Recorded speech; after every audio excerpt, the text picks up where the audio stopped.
Stel jou voor 'n projek wat buite beheer raak as gevolg van onvoorsiene risiko's. Risikobestuur is noodsaaklik om sulke chaos te voorkom. Verseker dat projekte op koers bly wat tyd en hulpbronne bespaar. Die matriks kategoriseer risiko's volgens hul waarskynlikheid en erns wat 'n duidelike oorsig van prioriteitsvlakke bied.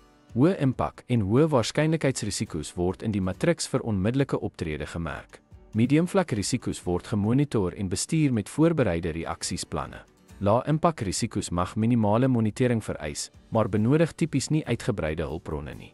Hierdie matriks dien as 'n riglyn vir hulpbronallokasie deur die mees kritieke risiko's te toon.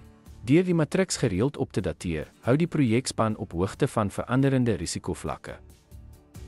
Ten slotte, 'n risikobepalingsmatriks is 'n noodsaaklike hulpmiddel om projekrisiko's effektief te visualiseer en te prioritiseer.